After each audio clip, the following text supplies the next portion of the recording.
마늘에 열을 가하게 되면 마늘 색이 점점 짙어지면서 결국에는 까맣게 변하는 흑마늘이 되는데요. 그 이유는 마늘 속에 있는 당류와 단백질인 아미노산이 반응을 하여 갈색을 띠는 멜라노이드인 색소가 만들어지기 때문인데요. 이 반응을 마이야르 반응이라고 합니다. 고기를 구우면 빨간색의 고기가 점점 휘어지다가 갈색으로 변하는 반응과 같은 원리인 것이고요. 이렇게 흑마늘을 만들게 되면 생마늘보다 S알리시스테인 성분이 5배가 많아질 뿐만 아니라 새로운 항산화 물질들이 많이 만들어지게 됩니다. 또한 항암 효과가 뛰어난 폴리페놀이 생마늘에 비해서 4배 이상 많아지고 유액 분비를 촉진해주어 소화도 잘 되게 하는 효능도 있기 때문에 잊지 말고 흑마늘을 만들어서 드셔보시기 바랍니다. 마늘은 요리할 때 많이 사용하는 재료인데요. 마늘을 얇게 썰어서 기름에 튀긴 마늘 튀김은 절대 드시면 안 됩니다. 기름에 마늘을 튀기면 마늘 향도 좋고 마늘의 매운맛은 없어지고 단맛이 좋아져서 남녀노소 좋아하는 식재료가 되기는 하는데요. 뜨거운 기름에 튀긴 마늘은 우리 몸에 좋은 항산화, 항암 물질들이 파괴가 되고 몸에 안 좋은 여러분, 마늘이 몸에 좋다는 사실은 너무나도 잘 알고 계시죠? 그런데 이것과 함께 먹으면 암과 치매에 걸린다니 깜짝 놀라셨나요? 아무리 몸에 좋은 마늘이지만 함께 먹으면 오히려 독이 되는 음식들도 있습니다. 그리고 마늘은 생마늘, 구운 마늘, 찐 마늘, 절인 마늘, 흑마늘 등 먹는 방법이 아주 다양하잖아요. 이렇게 먹는 방법에 따라서도 우리 몸에 주는 효능이 다르게 됩니다. 그리고 여기서 잠깐, 마늘 껍질은 대부분 먹지 않고 버리시죠. 마늘 껍질을 오늘부터는 절대 버리지 마시길 바랍니다. 마늘 껍질을 왜 먹어야 하는지 그리고 또 어떻게 먹어야 하는지 알려드릴게요. 마늘과 절대 함께 드시면 안 되는 음식과 마늘과 함께 드시면 좋은 음식 그리고 마늘과 마늘 껍질의 효능까지 마늘에 대한 모든 것을 알려드릴게요.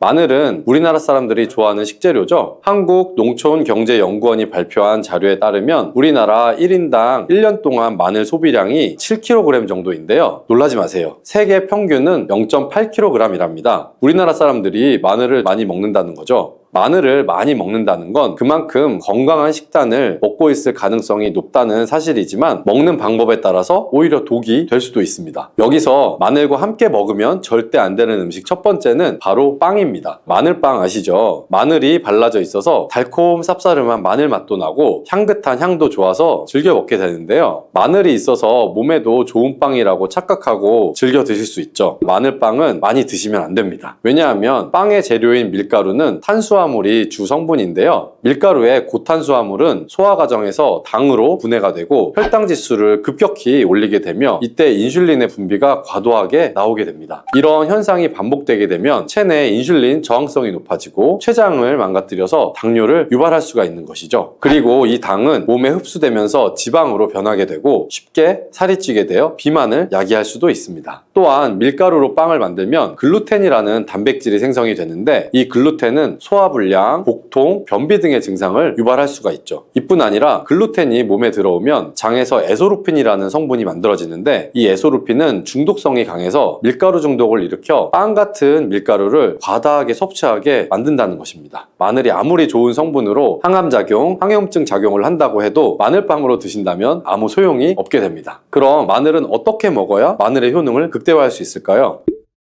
마늘은 생으로 드실 때도 물론 좋지만 익혀서 드실 때 더욱 좋습니다. 몸에 보약이 되는 마늘 먹는 법을 알려드릴게요. 첫 번째는 마늘밥입니다. 국립농업과학원에 따르면 마늘의 S알리시스테인 함량을 조리법에 따라서 조사한 결과 생마늘일 때 S알리시스테인 함량이 2.77mg 정도가 되었고 삶기 시작한 후에 30분 정도 지나면 4.92mg이 되었으며 1시간이 지났을 때는 9.16mg으로 생마늘에 비해 무려 4배 이상 많아진다고 했습니다. 뿐만 아니라 121도의 온도에서 1시간 동안 마늘을 쪘을 때 S알리시스테인 함량이 50.24mg으로 생마늘보다 18배 정도나 높다고 연구 결과를 발표했습니다. 따라서 마늘을 드실 때는 1시간 이상 끓여서 드시는 것이 좋겠죠. 이런 방법이 번거로우시다면 추천드리는 방법이 바로 마늘밥입니다. 밥을 할 때 마늘을 넣는 건데요. 1인분을 할 때 마늘을 한 3-4알 정도씩 넣어서 밥을 하시면 됩니다. 현미가 있다면 현미를 넣은 마늘 마늘밥을 하시면 더욱 좋은데요. 현미 속에는 티아민이라는 성분이 있는데 마늘에 S알리시스테인과 현미의 알리티아민 두 가지 성분을 모두 섭취하여 항암 효과뿐 아니라 피로회복, 근육통 완화에도 좋은 밥이 되는 것이죠. 그럼 마늘밥을 하기 위해 마늘을 까고 나면 껍질은 어떻게 하셨나요? 다 버리셨죠? 오늘부터는 절대 버리지 말기 바랍니다.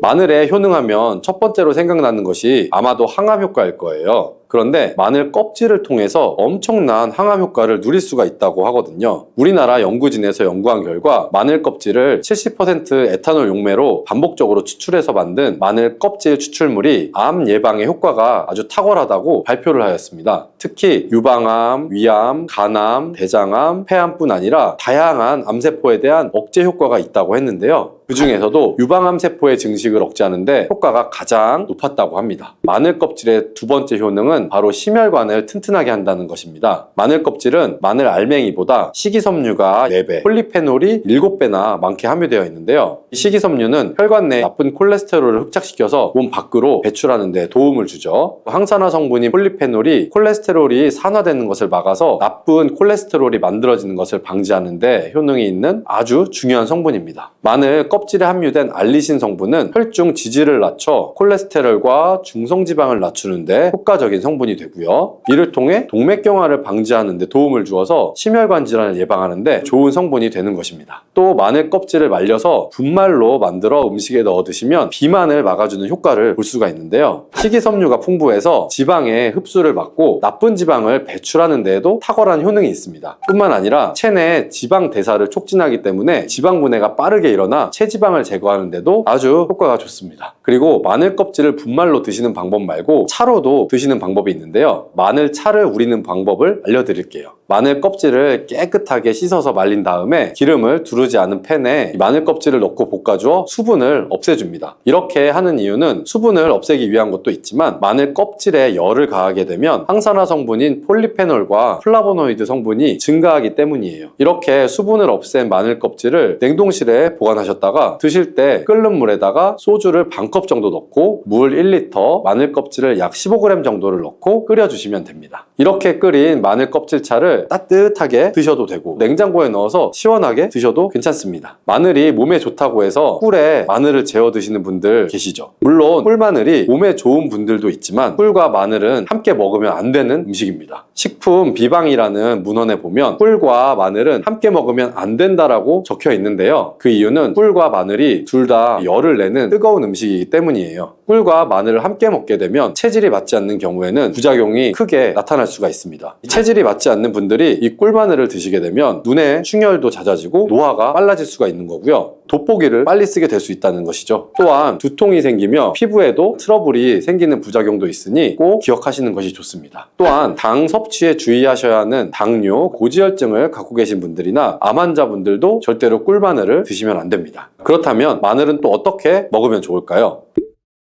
바로 다양한 쌈 채소와 함께 드시는 것을 추천해 드리는데요. 마늘에 매운맛을 내는 알리신 성분이 혈관을 건강하게 해서 암을 예방하고 쌈 채소를 통해 다양한 비타민과 무기질을 섭취하며 풍부한 항산화 물질도 섭취해서 몸의 활성산소를 제거하고 혈관을 깨끗하게 해 노화를 방지하고 활력이 넘치는 건강한 몸이 될 수 있는 것이죠. 그런데 마늘을 반찬으로 만들어 드실 때 절대 드시면 안 되는 것이 있습니다. 그것은 바로 마늘 장아찌입니다. 아니, 마늘 장아찌가 왜? 라고 의문이 생기는 분들이 계실 텐데요. 모든 마늘 장아찌가 안 되는 것은 아니고요. 바로 설탕이 많이 들어간 마늘 장아찌는 만들어 드시면 안 됩니다. 시중에 판매되는 마늘 장아찌에는 설탕이 많이 들어가 있을 가능성이 높기 때문에 가급적이면 사드시지 않는 것이 좋고요. 몸에 좋은 마늘도 설탕과 함께 먹으면 오히려 독이 될 수 있기 때문인데요. 설탕이 많이 함유된 마늘 장아찌를 드시게 되면 혈당이 급격하게 오르고 인슐린 저항성이 높아져서 혈액 속에 중성지방이 많아져 혈액을 끈적하게 만들게 되겠죠. 또한 설탕을 많이 섭취하게 되면 뇌에서 기억력을 담당하는 해마의 크기를 줄어들게 합니다. 나중에 기억력이 떨어지고 나아가 치매를 일으키는 것과도 연관이 될 수가 있죠. 집에서 마늘 장아찌를 담가 드실 때에는 설탕을 넣지 마시고 건강한 식재료를 사용하시는 것이 좋겠죠. 마늘을 건강하게 드실 수 있는 또 다른 방법은 흑마늘을 추천해 드립니다. 마늘에 열을 가하게 되면 마늘 색이 점점 짙어지면서 결국에는 까맣게 변하는 흑마늘이 되는데요. 그 이유는 마늘 속에 있는 당류와 단백질인 아미노산이 반응을 하여 갈색을 띠는 멜라노이드인 색소가 만들어지기 때문인데요. 이 반응을 마이야르 반응이라고 합니다. 고기를 구우면 빨간색의 고기가 점점 휘어지다가 갈색으로 변하는 반응과 같은 원리인 것이고요. 이렇게 흑마늘을 만들게 되면 생마늘보다 S알리시스테인 성분이 5배가 많아질 뿐만 아니라 새로운 항산화 물질들이 많이 만들어지게 됩니다. 또한 항암 효과가 뛰어난 폴리페놀이 생마늘에 비해서 4배 이상 많아지고 유액 분비를 촉진해 주어 소화도 잘 되게 하는 효능도 있기 때문에 잊지 말고 흑마늘을 만들어서 드셔보시기 바랍니다. 마늘은 요리할 때 많이 사용하는 재료인데요. 마늘을 얇게 썰어서 기름에 튀긴 마늘 튀김은 절대 드시면 안 됩니다. 기름에 마늘을 튀기면 마늘 향도 좋고 마늘의 매운맛은 없어지고 단맛이 좋아져서 남녀노소 좋아하는 식재료가 되기는 하는데요. 뜨거운 기름에 튀긴 마늘은 우리 몸에 좋은 항산화, 항암 물질들이 파괴가 되고 몸에 안 좋은 탄수화물만 남는 음식이 되게 됩니다. 마늘을 튀길 때 사용하는 기름은 오메가6 지방산이 많은 식용유를 사용하게 되는데요. 이런 기름을 많이 먹게 되면 몸 안에 지방산 불균형이 일어나기 때문에 염증 수치가 높아질 수가 있습니다. 또한 튀긴 마늘을 섭취하게 되면 당독소 또한 높아져서 결국 우리 몸에 인슐린 저항성이 높아지는 악영향을 주는 것이죠. 만약에 기름에 튀긴 마늘을 드시고 싶다면 한 가지 방법이 있는데요. 그것은 올리브유를 사용하시고 불을 오래 가열하지 말고 살짝만 가열하여 마늘도 튀기듯이 오래 하지 말고 살짝 익혀서 드시면 향도 좋고 몸에도 좋은 마늘을 드실 수가 있습니다. 올리브유를 이용한 마늘을 드시는 방법을 하나 더 알려드릴게요. 그것은 올리브유에 마늘을 재워서 먹는 방법인데요. 먼저 마늘을 끓는 물에 넣어서 5분 정도 데쳐주시면 되고요. 소독된 병에 마늘을 담고 여기에 올리브유를 가득 담아줍니다. 이때 통후추를 조금 넣어주시면 풍미를 더욱 높일 수가 있고요. 올리브유와 마늘이 만나서 항산화 성분, 황화물질이 극대화가 돼서 혈관을 튼튼히 하고 혈전 생성을 막고 혈류를 원활하게 해줘서 치매를 예방하는 효과도 생기고요. 심장마비나 뇌졸중까지 예방할 수 있는 보약이 되는 것입니다. 이렇게 만든 마늘 올리브유 절임은 반찬으로 드셔도 좋고 또 생선 요리를 할 때 이 마늘을 으깨서 생선에 발라주면 생선 비린내도 잡아줄 뿐 아니라 마늘과 올리브유의 풍미가 더해져서 더욱 맛있는 요리가 될 수 있으니 참고하시면 좋겠습니다.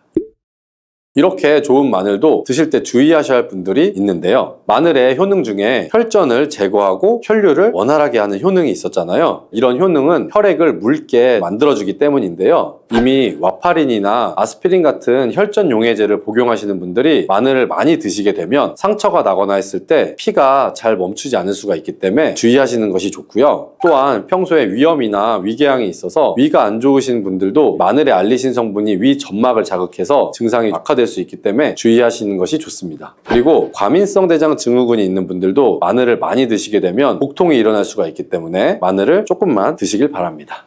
나이가 들수록 단백질이 더 중요하다는 말을 들어보신 분들도 굉장히 많이 있을 거예요. 단백질을 충분히 섭취하지 않으면 근육량이 급격히 줄어들게 되는데 이렇게 되면 또 근력도 같이 약화되고 근감속증을 유발시킬 수도 있어요. 그래서 충분한 단백질을 공급받지 못하면 우리 몸은 뇌기능이 떨어지고 치매나 인지기능 저하의 위험도 점점 커질 수가 있다는 가능성이 있다는 거예요. 필수적인 단백질을 충분히 섭취하기 좋은 음식에는 그럼 과연 무엇이 있을까요? 50대 이후에 근육이 많이 빠졌다면 이것을 드시면 됩니다. 요새 들어 몸이 예전 같지 않다고 느끼시는 분들 굉장히 많은가요? 만약 그런 분들이 계신다면 몸에 단백질이 부족한 것을 의심해 볼 수도 있어요. 나이가 들면서 왜 단백질 섭취가 중요한지 그리고 그에 따른 여러 가지 사실들을 알아보라고 하는데 나이가 들수록 단백질이 더 중요하다는 말을 들어보신 분들도 굉장히 많이 있을 거예요. 우리 몸에 필수 영양소라는 단백질, 이 단백질 섭취가 중요한 이유 제가 바로 5가지를 알려드릴게요. 첫 번째로 근감소증 예방이 있어요. 자, 나이가 들면 근육량이 자연스럽게 줄어들게 되는데 이를 근감소증이라고 해요. 근감소증은 우리 근육이 빠르게 줄어드는 질환으로 단백질은 근육을 구성하는 주요 성분 알고 계시죠? 단백질을 충분히 섭취하지 않으면 근육량이 급격히 줄어들게 되는데 이렇게 되면 또 근력도 같이 약화되고 근감소증을 유발시킬 수도 있어요. 이러한 단백질이 부족하게 되면 그 진행이 훨씬 더 빨라질 수가 있는데 근육이 줄어들게 되면 일상생활을 하기 굉장히 불편해지고 깊어지고 이렇게 되면 근육도 더 감소하게 되고 악순환이 계속 생길 수가 있죠. 단백질 섭취와 운동을 같이 병행하는 게 제일 좋아요. 원래 흔히들 많이 알고 계시잖아요. 단백질이 중요한 이유 두 번째는 면역력 증가예요. 이 단백질과 면역력이 연관이 있다고 하시면서 의아해하시는 분들 굉장히 많아. 뭐가 관계가 있어? 뭐가 연관이 있지? 자, 지금부터 한번 볼 텐데, 단백질은 우리 몸속에 세포 그리고 장기뿐 아니라 수많은 호르몬을 구성하는 굉장히 중요한 요소예요. 또 단백질이 면역 시스템에서 중요한 역할을 하는 항체와 효소를 생성하는데 백혈구라고 많이들 들어보셨죠? 이 백혈구는 우리 몸의 감염을 인식하고 싸우는 우리 전투부대예요. 주요한 면역세포인데 이 백혈구가 주로 단백질을 사용해서 우리 몸에 쳐들어온 병원균을 인식하고 항체를 만들어서 병원균을 물리치게 되는 중요한 역할을 해요. 또한 우리 몸의 중요한 면역세포도 감염에 대응할 때 단백질을 쉽게 말해 먹이로 사용해서 신호를 보내고 병원균을 파괴하는 작용을 해요. 그럼 이 단백질이 굉장히 중요하다는 거 아시겠죠? 나이가 들면 들수록 우리 몸의 면역 시스템이 약해지기 쉬운데 그럴수록 이렇게 단백질을 충분히 섭취하면 우리 모두 면역력을 높일 수 있습니다. 자, 단백질 섭취가 중요한 이유 세 번째는 심혈관계 질환 예방이에요. 단백질은 심혈관 건강에도 영향을 주는데 특히 식물성 단백질이 도움을 굉장히 많이 준다고 해요. 예를 들면 우리 몸에 콩류, 견과류 등의 나쁜 콜레스테롤인 LDL 수치를 낮추고 심혈관계 질환의 위험을 줄이는 데 도움이 돼요. 특히나 노년층에서 단백질 섭취는 고혈압이나 동맥경화 그리고 심장병 이런 성인병을 예방하는 데 굉장히 중요한 역할도 같이 합니다. 자, 네 번째는 우리 피부의 탄력 저하를 예방합니다. 피부의 주된 성분 중 하나인 콜라겐 여러분들 굉장히 많이 들어보셨죠? 이 콜라겐은 주로 단백질로 굉장히 많이 이루어져 있는데 나이가 들면 우리가 콜라겐이 자연스럽게 감소하게 돼요. 이로 인해 여기 피부 탄력도 떨어지고 주름도 생기고 이때 단백질을 충분히 섭취하게 되면 피부 건강에도 좋은 영향을 주는데 단백질 공급은 피부 재생을 촉진을 시키기도 하고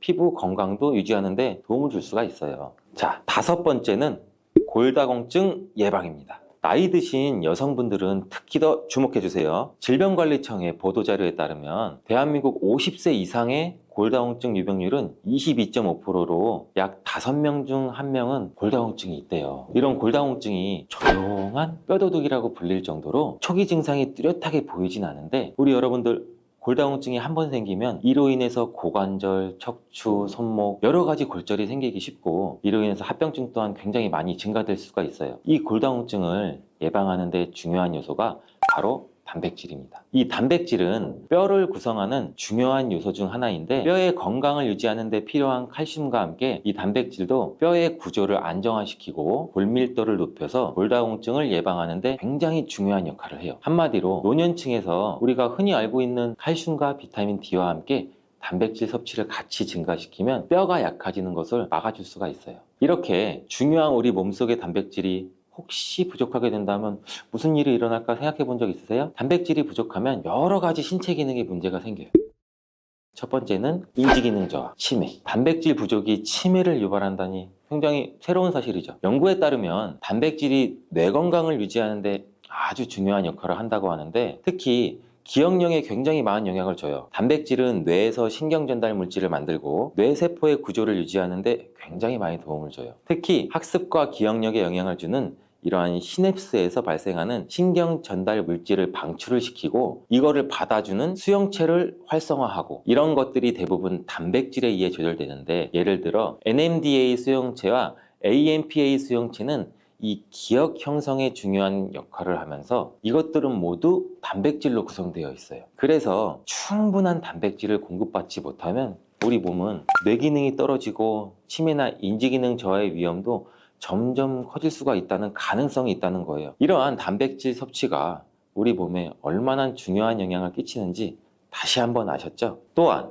단백질이 부족하게 되면 탈모도 일어날 수 있다는 거 여러분들 아세요? 혹시 머리카락이 점점 얇아지고 있거나 나는 샤워를 하면서 머리를 감는데 하수구 구멍에 머리카락이 한 움큼씩 빠지고 이렇게 느끼는 분들 굉장히 많을 거예요. 이러한 탈모도 단백질 부족과 굉장히 관련이 많아요. 우리 머리카락이 단백질인 케라틴으로 주로 이루어져 있기 때문에 단백질이 부족하면 머리카락이 자연스럽게 약해지고 그 증상이 점점 심해지면 탈모가 올 수 있어요. 옛날에 뭐 촛불을 태우거나 흔히 라이터를 켜서 불을 붙이거나 할 때 머리카락이 타면 곱슬곱슬하게 금방 타고 약간 돼지 비린내 아니면 뭐 탄내, 지방 탄내가 올라오잖아요. 우리가 또 흔히 광고로 많이 접하는 탈모 영양제 같은 경우도 맥주 효모 성분과 머리카락을 구성하고 있는 아미노산 단백질로 많이 이루어져 있어서 그 영양제의 대부분이 맥주 효모와 단백질로 구성이 되어 있는 것을 보면은 쉽게 이해가 가실 거예요. 그러니 건강한 모발을 생각한다면 단백질을 잊지 말고 섭취하시는 게 맞겠죠? 그런데 말입니다. 왜 노년층이 단백질을 더 많이 섭취해야 하는 걸까? 젊은 사람보다 더 중요한 이유가 있을까요? 그 이유는 노년층은 근육이 자연스럽게 감소가 돼요. 또 신진대사도 느려져서 우리 몸의 기초대사량이 감소하기 때문에 체지방률이 증가할 수가 있고 단백질의 체내 합성 능력 또한 떨어지게 돼요. 그러면 어떻게 될까요? 근육량이 줄어들게 되면 그만큼 여러분들의 신체 활동도 힘들어지면서 일상생활에서 어려움을 겪을 수가 있는 거예요. 그래서 노년층은 단백질을 충분히 섭취해서 근육을 유지하는 게 정말 중요해요. 근데 노년층은 소화 기능이 떨어지기 때문에 사실 고기나 생선 같은 이러한 동물성 단백질을 섭취하는 게 굉장히 불편할 수가 있어요. 또 나이가 드시면서 식사량 또한 감소가 될 수가 있고 식사 준비의 번거로움도 매끼 단백질을 챙겨 먹고 하는데 어려움을 주는 게 사실이에요. 그래서 혼자 지내시는 분들은 더욱더 단백질 섭취가 어렵기도 해요. 어떤 분들은 체중 증가를 걱정하시면서 단백질이 고칼로리라고 생각해서 드시기를 꺼려 하시고 그렇다고 해서 섭취하기 어렵다고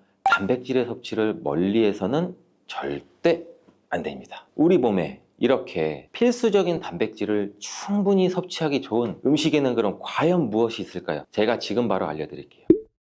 단백질을 섭취하기에 좋은 추천 음식 4가지를 바로 소개해드리면 첫 번째, 계란입니다. 사실 단백질 하면 가장 먼저 떠오르는 식품이 계란이죠. 운동을 굉장히 많이 하는 분들도 계란도 많이 먹고 이 하루에 필요한 단백질의 20%를 계란으로 섭취할 수 있다는 거 아셨나요? 특히 계란의 단백질은 완전 단백질로 분류하게 되는데 이는 우리 몸이 제대로 기능하는데 필요한 필수 아미노산을 포함한다는 거예요. 계란은 단백질뿐 아니라 비타민 A, D, E도 함유하고 있어서 건강에 매우 좋은데 자연적으로 비타민 D를 함유하고 있는 드문 식품 중 하나예요, 이 계란이. 또한 계란 노른자에는 칼슘, 구리, 요오드, 철분 이렇게 미네랄 굉장히 많이 풍부하고 있는데 이 계란을 먹으면 정말 많은 다양한 영양소를 섭취할 수 있다면 이점이 분명하게 있다는 거예요. 자, 두 번째 식품은 생선이에요. 우리 등푸른 생선 좋다는 이야기는 누구나 한 번쯤은 들어보셨을 텐데 사실 이 등푸른 생선뿐 아니라 다른 생선도 저지방 고단백 식품으로 다른 고단백 식품인 육류에 비해서 지방 함량은 낮고 필요한 영양소는 그대로 제공해줘요. 생선에는 단백질과 오메가3가 풍부하고 지방산도 굉장히 풍부하게 함유되어 있는데 이는 심혈관 질환, 건강에 피를 맑게 해주는 역할도 같이 해서 좋다고 알려져 있죠. 특히 연어, 고등어, 참치 같은 생선은 단백질뿐만 아니라 항염증 효과도 있어요. 그리고 대구 같은 백색 생선은 지방 함량이 매우 적고 단백질은 상대적으로 많아 체중 걱정이신 분들, 다이어트를 생각하시는 분들한테도 굉장히 좋은 생선이에요. 등푸른 생선도 지방 함량은 높지만 이 지방이 건강에 유익한 오메가3 지방산이기 때문에 건강에 도움이 굉장히 많이 되는데 생선의 단백질은 다른 육류나 콩류보다 소화가 편하고 생선의 살은 비교적 굉장히 부드럽잖아요. 우리 씹으면 싹 녹는 생선도 많고 섬유질을 가지고 있어서 소화도 빠르고 몸에 또 쉽게 영양분이 흡수가 돼요. 이처럼 좋은 생선을 안 먹을 이유가 한 개도 없겠죠. 자, 세 번째는 유단백 식품인 우유와 요거트 같은 유제품이에요. 유제품을 섭취하면 칼슘도 함께 챙길 수 있어서 골다공증 예방에도 물론 도움을 줄 수는 있는데 유제품에 포함된 단백질은 잘만 선택을 하면 굉장히 고품질 단백질이 있는 것들도 많이 있습니다. 이 고품질 단백질은 우리 몸의 신체가 효율적으로 사용하고 필요한 아미노산을 모두 공급하는 단백질을 말하는데 유제품에 포함된 주요 단백질은 이 카제인과 웨이로 2가지 모두 필수 아미노산을 풍부하게 포함하고 있어요. 웨이 단백질이라는 것도 생소하실 텐데 소화가 쉽기 때문에 웨이 단백질은 운동 직후 우유를 섭취하면 근육에 있는 아미노산을 빠르게 공급할 수 있어요. 또 카제인은 천천히 흡수돼서 장기간 일정 수준의 아미노산을 우리 몸에 제공해 근육 손실을 방지하는 데 도움을 줄 수가 있어요. 하지만 우유 제품을 먹으면 속이 더부룩하거나 불편하신 분들도 많으시죠. 많은 사람들이 유제품을 섭취할 때 소화 불편을 겪을 수가 있는데 특히 락토스불내증, 즉 유당불내증이 있는 경우예요. 어린이들도 유당불내증이 있는 어린이가 많아서 요새 시장은 굉장히 다양해져서 이런 분들을 위한 락토프리 우유, 치즈, 요구르트 등은 이 락토스가 거의 없거나 적은 제품들도 굉장히 많이 나와 있어요. 이 락토스 불내증이 있는 사람들도 이런 유제품은 문제없이 섭취가 할 수 있는데 소화가 어렵거나 내가 힘드신 분들은 참고하시면 될 것 같아요. 자, 네 번째는 콩류예요. 우리 콩류 또한 식물성 단백질로 굉장히 유명하죠. 콩류는 식물성 단백질을 제공하는 가장 대표적인 식품인데 두부나 우유 같은 식품으로 쉽게 섭취할 수도 있고, 콩류와 같은 식물성 단백질은 고기와 유제품과 같은 동물성 단백질에 비해 지방 함량이 굉장히 낮아요. 또한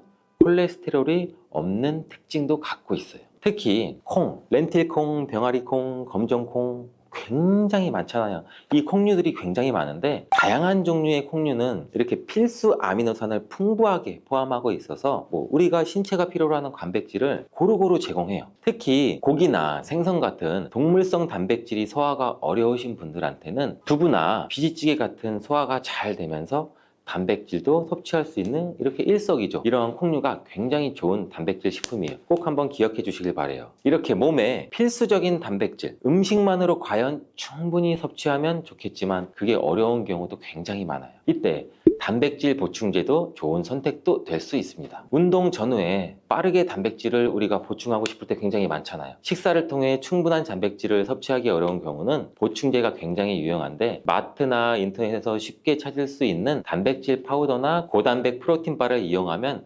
간편하게 단백질을 빠르게 보충할 수도 있어요. 하지만 이렇게 간편하게 섭취할 수 있는 제품을 몸에 좋다고 많이 섭취하게 되면 좋을까요? 과량 섭취할 때도 큰 문제가 될 수가 있어요. 한 번에 우리가 과도한 단백질을 섭취하면 신장에서 부담을 줄 수가 있고, 또 우리 몸에 불필요하게 지방으로 쌓일 수가 있죠. 단백질의 하루의 권장 섭취량은 성인 기준 몸무게 1kg당 1g이에요. 하루 권장 섭취량을 지키는 게 꼭 중요한데, 한마디로 보충제는 식사로 부족한 부분을 말 그대로 보충하는 역할만 하고, 식사로 골고루 단백질을 섭취하는 게 가장 이상적입니다. 단백질 섭취 시 간단한 팁을 알려드릴게요. 매 끼니마다 조금씩 단백질을 나눠서 섭취하는 게 단백질의 흡수에는 굉장히 효과적인 거 아셨어요? 모르셨죠? 단백질은 탄수화물과 지방과 다르게 잉여 단백질이라는 게 있어요. 이 잉여 단백질은 우리 몸에 저장이 되지 않아요. 그 때문에 한 번에 과량으로 섭취하면 소화가 어려워지고 또 우리 신장에 부담을 줄 수가 있어요. 필요 이상의 단백질은 어느 정도 흡수되고 배출이 되기 때문에 번거롭더라도 매일 조금씩 매 끼니마다 나눠서 섭취하는 게 중요합니다. 고기 좋아하시는 분들은 손 들어보세요. 채소 좋아하시는 분들은 손 들어보세요. 이제는 다 같은 단백질이라고 생각하지 마시고 동물성 단백질, 식물성 단백질을 골고루 섭취해야 해요. 동물성 단백질은 이 식물성 단백질에는 부족한 아미노산이 풍부하고, 식물성 단백질은 또 동물성 단백질에 비해 지방이 적고 섬유질도 같이 섭취할 수가 있어요. 우리가 평상시에 먹는 한식은 사실 단백질 섭취에 굉장히 좋은 음식인데, 우리 식탁에 단백질이 풍부한 계란, 생선, 두부, 콩, 이것들을 반찬으로 두어 개만 먹어도 굉장히 쉽게 매 끼마다 몸에 필요한 단백질을 섭취할 수가 있어요. 에르고티오네인이라는 항산화 물질이 풍부하게 들어있어요. 이 성분들은 우리 세포의 노화를 막아주고 활성산소를 제거해줘서 암세포의 성장을 억제하는 데 도움을 준다고 알려져 있는데, 이러한 성분들이 많은 팽이버섯은 항암 효과가 뛰어나서 예방 차원에서도 꾸준히 섭취하는 게 좋아요. 이런 항산화 물질들은 우리 몸에서 발생하는 활성산소를 제거해주고 활성산소가 세포를 손상시키는 것을 막아주는 역할을 하는데, 특히 이 활성산소는 DNA 손상을 유발하고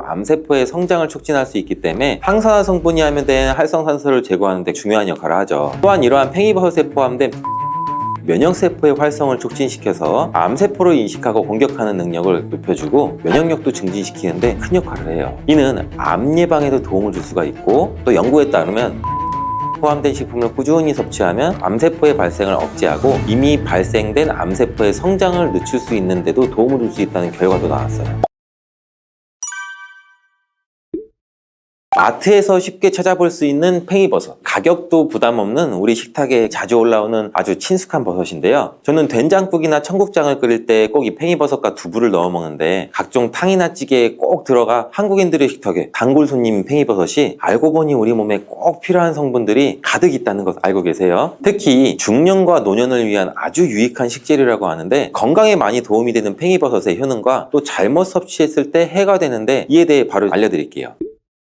먼저 이 팽이버섯은 면역력 강화에 굉장히 좋은 식품이라는 거 알고 계세요 혹시? 팽이버섯에서 많은 영양소가 함유되어 있는데 팽이버섯은 베타글루칸 성분이 굉장히 풍부해요. 팽이버섯에 포함된 베타글루칸 성분이 면역력을 증진시켜주기 때문인데 이 성분이 면역세포를 자극해서 우리 몸의 면역력을 강화해주고 우리 몸의 면역세포를 활성화시키고 대식세포와 T세포 등 면역 시스템의 핵심 세포들을 활성화시켜서 외부에서 침입하는 세균이나 바이러스에 대한 방어 능력을 높여줘요. 그래서 바이러스나 세균을 물리치는 데 중요한 역할을 해주죠. 이런 성분 때문에 팽이버섯은 몸의 자연 치유 능력을 증가시키는 데에도 도움을 주는데 항염증 작용과 함께 면역세포가 체내에서 정상적으로 활성화가 되도록 돕기 때문에 자주 감기 걸리거나 피로가 쌓여있는 분들한테도 도움이 될 수 있고 특히 면역력이 약해지기 쉬운 중년이나 노년층한테는 많은 도움이 될 수 있다는 거예요. 팽이버섯의 두 번째 효능은 바로 혈액순환 개선 효과예요. 팽이버섯은 혈액순환에 도움을 줄 수 있는 식품이라는 거 처음 들어보셨죠? 팽이버섯에는 리그난이라는 성분이 함유가 되어 있는데 이 리그난이라는 성분은 혈관을 확장시키고 혈액순환을 개선해서 혈액이 원활하게 흐를 수 있도록 도와줘요. 팽이버섯을 섭취하게 되면 이러한 성분의 효과로 인해서 혈액이 원활하게 흐르면서 고혈압이나 동맥경화 예방에 긍정적인 영향을 주겠죠. 혈압 조절과 고혈압도 예방할 수가 있고 심혈관 질환의 예방에도 도움이 될 수가 있죠. 또한 이러한 팽이버섯은 콜레스테롤 수치를 낮추는 데에도 도움을 주는데 팽이버섯에 풍부하게 포함된 이 식이섬유가 장에서 콜레스테롤을 흡수해서 배출시키는 역할을 해줘요. 이때 혈액 속의 나쁜 콜레스테롤을 감소시킬 수가 있고 이로 인해서 팽이버섯을 섭취하면 동맥경화나 심장질환의 위험률도 낮아지는데 효과적인 도움을 줄 수가 있는 것이죠. 팽이버섯의 놀라운 효능 세 번째는 항암 효과예요. 팽이버섯이 다른 버섯에 비해 향이 적어서 뭔가 영양소도 적을 것 같다고 생각하시는 분들 있으신가요? 팽이버섯에는 항산화 성분인 비타민 C와 폴리페놀 그리고 에르고티오네인이라는 항산화 물질이 풍부하게 들어있어요. 이 성분들은 우리 세포의 노화를 막아주고 활성산소를 제거해줘서 암세포의 성장을 억제하는 데 도움을 준다고 알려져 있는데 이러한 성분들이 많은 팽이버섯은 항암 효과가 뛰어나서 예방 차원에서도 꾸준히 섭취하는 게 좋아요. 이런 항산화 물질들은 우리 몸에서 발생하는 활성산소를 제거해주고 활성산소가 세포를 손상시키는 것을 막아주는 역할을 하는데 특히 이 활성산소는 DNA 손상을 유발하고 암세포의 성장을 촉진할 수 있기 때문에 항산화 성분이 함유된 활성산소를 제거하는 데 중요한 역할을 하죠. 또한 이러한 팽이버섯에 포함된 베타글루칸은 면역세포의 활성을 촉진시켜서 암세포를 인식하고 공격하는 능력을 높여주고 면역력도 증진시키는데 큰 역할을 해요. 이는 암 예방에도 도움을 줄 수가 있고 또 연구에 따르면 베타글루칸이 포함된 식품을 꾸준히 섭취하면 암세포의 발생을 억제하고 이미 발생된 암세포의 성장을 늦출 수 있는데도 도움을 줄 수 있다는 결과도 나왔어요. 팽이버섯의 놀라운 효능 네 번째는 바로 피부 건강에 좋다는 거예요. 팽이버섯이 피부에 좋다는 이야기 들어보신 분 있으세요? 생소하신 분들 많으실 거예요. 팽이버섯은 피부 건강에도 굉장히 유익한데 팽이버섯에는 비타민 D와 항산화 물질이 풍부하게 들어있는데 이 성분들은 또 피부 건강에 매우 중요한 역할을 해요. 비타민 D 같은 경우도 피부의 세포가 재생되고 성장될 수 있도록 돕는 역할도 하고 피부 세포를 보호하고 재생도 촉진을 시키죠. 그리고 항산화 물질은 피부의 노화 방지와 피부 염증을 예방하는 효과도 있는데 특히 이 팽이버섯에 포함된 에르고티오네인은 피부 노화의 원인인 활성산소를 제거해줘서 피부를 보호해주는 역할도 해요. 노화가 시작되는 중년 이후에는 피부 탄력이 떨어지고 주름이 생기기 쉬운데 팽이버섯을 섭취하면 이러한 피부 노화도 예방할 수 있으니 피부 노화가 걱정되시는 분들은 팽이버섯을 꼭 섭취해 주셔야겠죠. 팽이버섯의 놀라운 효능 다섯 번째는 바로 이 체중 감량 효과예요. 다이어트 식단에 단골 손님으로 등장하는 팽이버섯은 칼로리가 매우 낮고 식이섬유가 풍부한데 100g 기준으로 약 35칼로리 정도밖에 되지 않기 때문에 체중 감량 등에 부담 없이 섭취할 수 있는 고마운 식품이에요. 낮은 칼로리와 높은 식이섬유로 팽이버섯은 다이어트 식단에 적합한 음식인데 뿐만 아니라 팽이버섯에 함유된 베타글루칸 성분은 지방 분해를 촉진하는 데 또 도움을 줄 수가 있어요. 베타글루칸은 혈당 수치를 안정화시켜서 과도한 인슐린 분비를 억제하고 혈당이 급격하게 오르는 것을 방지해주고 지방 축적을 막아주는 데 효과적으로 다이어트에 도움을 줄 수가 있어요. 팽이버섯에는 식이섬유가 굉장히 풍부한 것으로 유명한데 식이섬유가 많이 들어있다는 식품이 양배추의 약 2.4배 4배, 고구마의 약 1.7배의 식이섬유를 이 팽이버섯이 함유하고 있다는 거예요. 식이섬유는 장 건강을 촉진하고 포만감을 오래 유지시켜주는 효과가 있다는 건 다들 잘 아실 거예요. 팽이버섯에 함유된 풍부한 식이섬유의 이러한 작용으로 인해서 과식을 방지하고 칼로리 섭취를 자연스럽게 줄여주고 장 운동을 촉진시켜서 장 건강을 개선하는 데 중요한 역할을 해주죠. 장이 건강하면 음식이 효과적으로 소화되고 흡수가 되고 배변 활동이 원활하게 이루어지고 이때 우리 몸에 불필요한 물질들이 배출되고 체중 관리에도 도움을 줄 수가 있는 거예요. 다시 말해 팽이버섯은 칼로리가 낮고 포만감을 주고 지방 분해와 혈당 조절까지 돕기 때문에 다이어트를 고려하시는 분들한테는 일석삼조의 효과가 있는 매우 유용한 식품이라 할 수가 있죠. 이렇게 체중 감량에 도움을 주는 팽이버섯 안 먹을 이유가 없겠죠. 몸에 좋은 팽이버섯은 여러 가지 식품과 함께 섭취하면 더욱 건강에 도움되는데 같이 섭취하면 몸에 2배 이상 도움이 되는 식품을 알려드릴게요.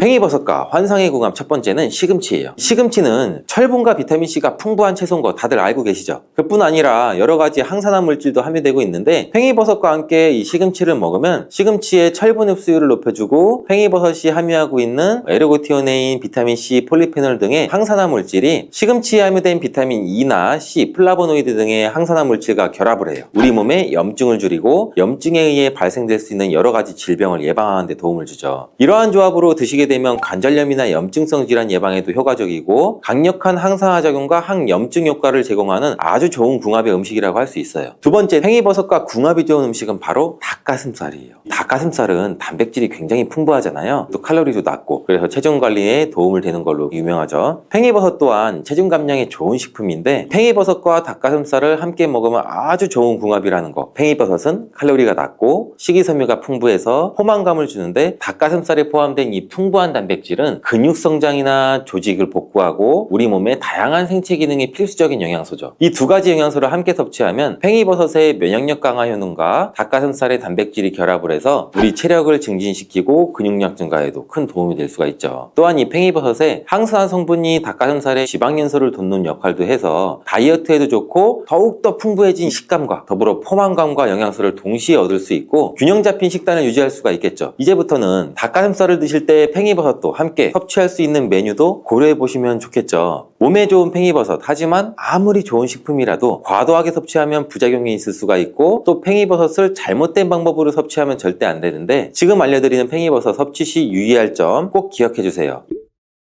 팽이버섯 섭취 시 꼭 기억해야 할 첫 번째는 바로 이 팽이버섯은 절대 생으로 섭취하지 않는 거예요. 2020년 미국 CDC 질병통제예방센터가 한국산 팽이버섯을 먹고 무려 4명이나 목숨을 잃었다고 밝혔는데 팽이버섯을 먹고 사망했다니 충격적이죠. 이 CDC에 따르면 미국에서 판매된 한국산 팽이버섯을 먹고 17개 주에서 36명이 식중독을 일으켰고 그중 4명이 숨졌으며 그중 임신부 6명이 감염 증세를 일으켜서 2명이 유산됐다고 해요. 이에 대해 국내 식약처는 한국에서는 팽이버섯을 깨끗하게 세척하고 가열에 조리해 섭취하는 것이 일반적이지만 미국은 이 샐러드 생으로 먹는 문화 때문에 리스테리아 식중독이 발생된 것으로 추정한다고 해요. 리스테리아 식중독균은 일반적으로 설사나 구토나 복통, 발열 등의 증상을 유발할 수가 있는데 특히 임신한 여성, 노인, 어린이, 면역력이 약한 사람들은 이 균에 감염될 경우 심각한 증상과 합병증이 발생될 수가 있어요. 이렇게 위험한 리스테리아균은 70도 이상에서 3에서 10분 정도 가열하면 사멸되는데 그래서 팽이버섯을 섭취할 때는 꼭 충분히 익혀서 먹어야 한다는 사실, 식품의 유통기한을 확인하고 신선하고 안전한 식품을 선택하는 것도 잊지 말아주세요. 팽이버섯 섭취 시 유의할 점 두 번째는 알레르기 반응이에요. 팽이버섯은 일반적으로 안전한 식품으로 알려져 있지만 매우 드물게 그 알러지 반응을 일으킬 수가 있어요. 팽이버섯의 버섯 단백질 성분은 사람에 따라 알러지 반응을 일으킬 수 있는 알러지 유발 물질이 포함되어 있는데 일반적으로 버섯 알레르기는 피부 발진, 가려움증, 두드러기, 호흡곤란 등의 증상으로 나타날 수 있는데 심한 경우에는 이 아나필락시스, 즉 이 알레르기 쇼크와 같은 심각한 반응을 일으킬 수가 있죠. 혹시 다른 버섯에 알레르기 반응이 있는 분이라면 팽이버섯을 섭취하기 전에 꼭 알러지 반응이 나타나는지 확인한 뒤에 섭취하는 것을 권장드려요. 팽이버섯 섭취 시 유의할 사항 세 번째는 과도한 섭취로 인한 소화불량 증상이에요. 혹시 팽이버섯이 많이 들어간 국이나 찌개를 많이 드신 뒤에 하루에 화장실을 몇 번씩 가보신 경험이 있으신가요? 팽이버섯은 식이섬유가 풍부해서 소화를 촉진하는 데 도움을 주는데 이 식이섬유는 장에서 물을 흡수하고 팽창하는 특성이 있어요. 과도하게 섭취하면 장에 과도한 부담을 줘서 소화 기능이 약한 사람이 과도하게 섭취할 경우에는 식이섬유가 제대로 소화되지 않거나 섬유질이 장을 지나가면서 발효돼서 가스를 발생시키기 때문에 복부팽만이나 가스가 자는 증상을 겪을 수가 있어요. 또한 장에서의 이 수분 흡수에 영향을 줘서 설사나 복통을 유발할 수도 있고, 장이 민감한 사람들한테는 소화불량이나 위장장애, 배탈이나 속쓰림, 이런 분들은 팽이버섯을 한꺼번에 많이 섭취하지 않도록 주의해야 한다는 거 기억해 두시고, 팽이버섯을 적정량으로 섭취하는 게 중요하고, 섭취 후 불편함을 느낀다면 즉시 섭취를 멈추고 소화 기능을 돕는 다른 음식을 섭취하는 것이 좋아요.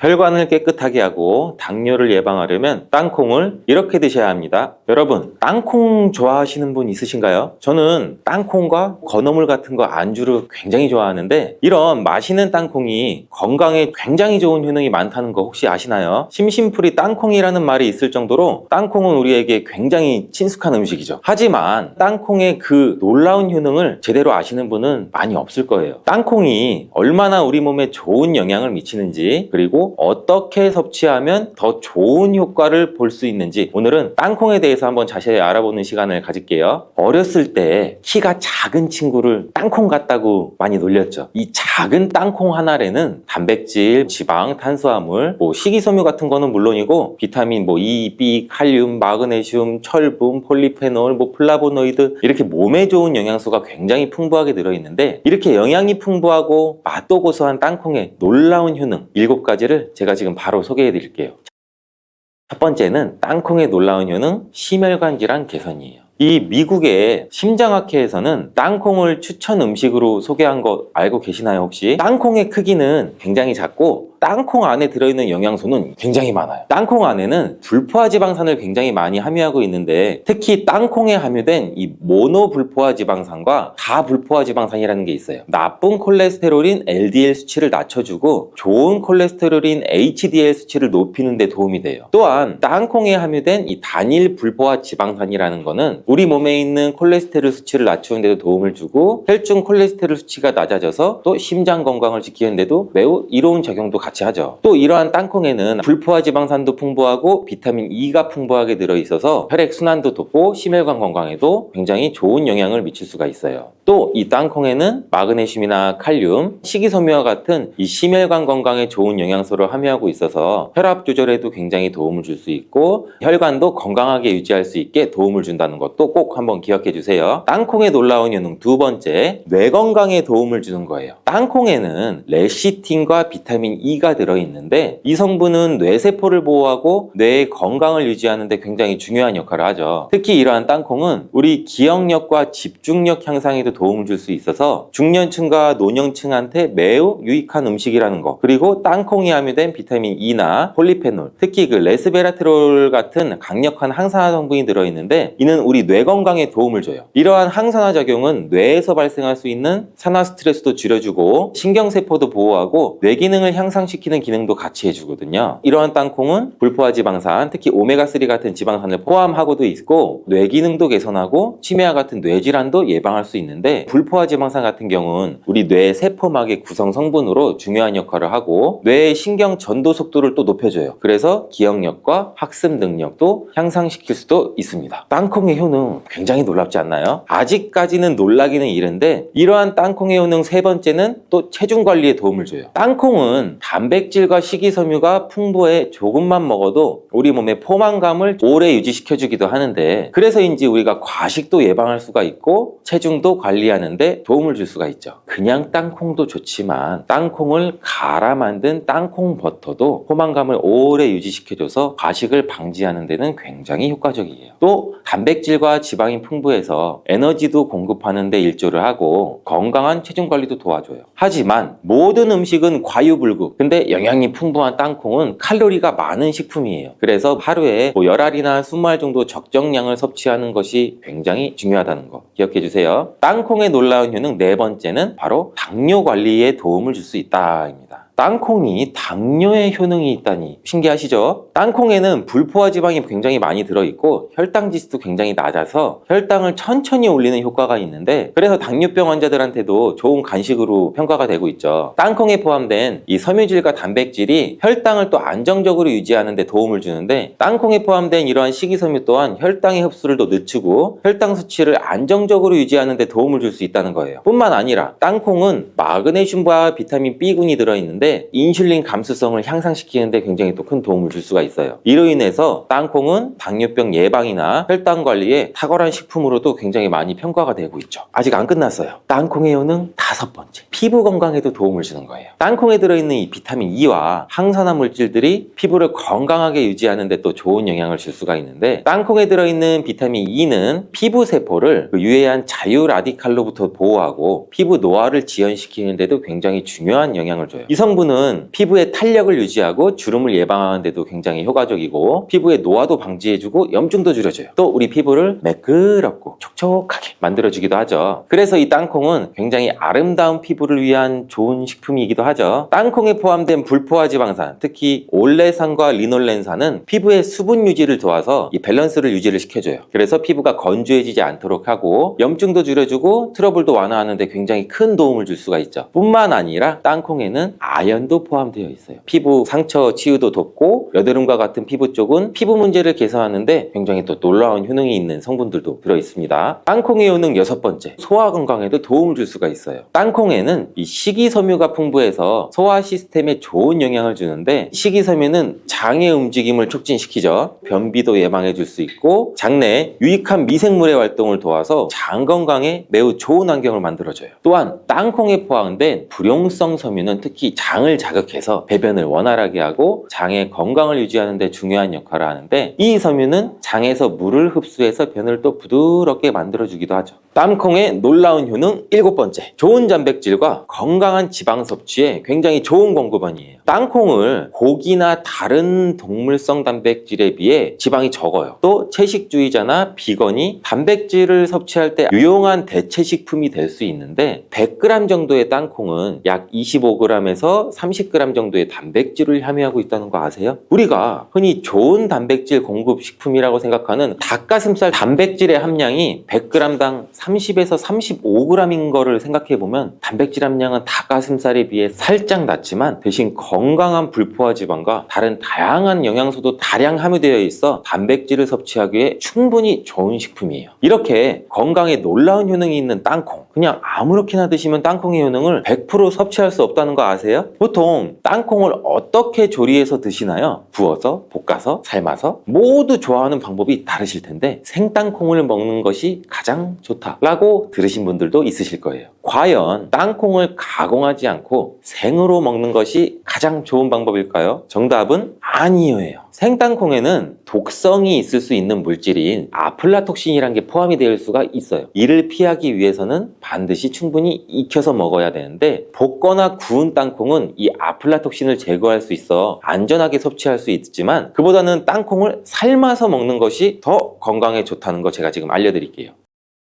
땅콩을 삶았을 때는 더욱 건강에 좋은 이유가 몇 가지가 있는데, 첫 번째는 삶은 땅콩은 볶은 땅콩에 비해서 항산화 성분이 더 많아요. 볶을 때 일부 항산화 성분이 파괴될 수도 있고, 또 땅콩의 껍질에는 이 폴리페놀과 레스베라트롤 같은 이 항산화 성분이 풍부하게 함유되어 있기 때문에 땅콩을 볶은 뒤 버리는 껍질은 이런 몸에 유익한 성분들을 적게 섭취할 수밖에 없겠죠. 또 두 번째는 삶은 땅콩은 과일산이 더 적어요. 그리고 식이섬유도 풍부한데 이로 인해 소화가 용이할 수가 있어요. 세 번째는 삶은 땅콩은 아크릴아마이드라고 하는 발암물질도 덜 생성이 돼요. 아크릴아마이드는 고온에서 볶을 때 발생할 수 있는데 삶는 과정에서는 이 유해물질이 생성되지 않아요. 이제는 건강을 위해서는 땅콩을 삶아 드셔야 된다는 거 아시겠죠? 하지만 땅콩을 섭취하기 번거롭거나 조금 더 쉽게 섭취하고 싶으신 분도 있을 거예요. 이런 분들은 땅콩 버터를 드시면 돼요. 땅콩 버터를 땅콩에 버터를 넣어가지고서 비비는 거 아니야? 뭐 이런 식으로 생각을 했는데 그게 아니고, 땅콩을 계속해서 갈게 되면 크림과 같은 형태로 변하게 돼요. 근데 이게 마치 버터처럼 부드러워서 땅콩 버터라고 부르는 거죠. 땅콩 버터는 땅콩의 영양소를 그대로 담고 있어서 섭취할 때 매우 편리한데, 가공된 땅콩 버터에는 설탕이나 염분이 추가될 수가 있어요. 첨가물이 없는 순수한 땅콩 버터를 선택하는 게 좋겠죠. 땅콩 버터는 샐러드 드레싱에 넣거나 뭐 통밀빵 같은 데 발라 먹으면 더욱 건강하고 맛있게 섭취할 수가 있겠죠. 맛도 좋고 건강에도 좋은 이러한 땅콩, 이렇게 좋은 땅콩도 섭취할 때 주의할 점이 있다는 거 알고 계시죠? 제가 지금 말씀드릴게요.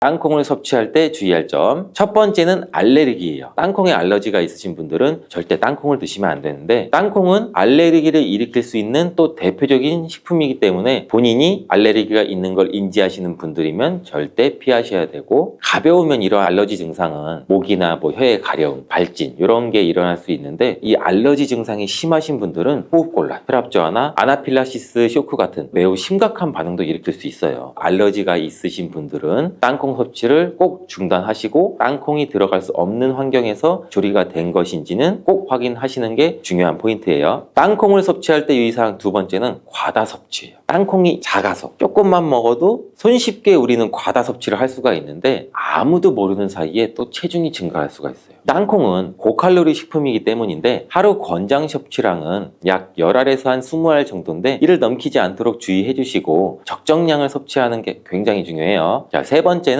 땅콩 섭취할 때는 염분과 설탕이 추가된 가공식품을 피하는 거예요. 땅콩이 몸에 좋다고 해서 시중에 판매되는 땅콩 버터나 땅콩 과자까지 다 좋은 건 아니에요. 땅콩의 겉면에 염분이나 설탕이 많이 포함된 제품이 시중에 보면 굉장히 많이 있는데, 이러한 제품을 자주 섭취하면 혈압 상승이나 또 당뇨 유발 등의 문제가 발생할 수 있겠죠. 첨가물이 적은 제품을 선택하는 것이 좋고, 땅콩 버터를 섭취할 때도 뒤에 성분표를 한번 보셔서 선택을 하시면 좋겠습니다. 맛으로 먹는 거면 상관없지만 건강을 위해서 땅콩 버터를 섭취하시는 것이라면 100% 땅콩으로만 만들어진 제품인지 살펴보시고 구매하는 게 도움이 됩니다. 땅콩 섭취 시 유의할 점 네 번째는 보관이 잘 된 땅콩을 섭취해야 되는 건데, 땅콩이 건조된 식품이라고 생각해서 실온에 대충 던져놓고 보관하진 않으셨죠? 땅콩은 고지방 식품으로 지방산이 많이 포함되어 있어서 산패되기가 쉬워요. 산패된 지방은 인체에 해로운 물질인 과산화지질을 생성할 수가 있고, 조직 손상도 일으킬 수 있고 세포 손상도 일으킬 수가 있겠죠. 이러한 땅콩은 보관 상태가 부적절해지면 또 곰팡이도 자주 발생하는데, 이 곰팡이는 아플라톡신이라는 독소를 만들어요. 이 독소는 강력한 또 발암 물질로 알려져 있고, 장기적으로 섭취할 때 우리 간에 또 손상을 주겠죠. 그래서 굉장히 위험한 물질이기도 하고, 땅콩을 보관할 때는 통풍이 잘 되고 건조한 장소에 보관해야 되며, 곰팡이가 발생한 땅콩은 절대 섭취해서는 안 됩니다.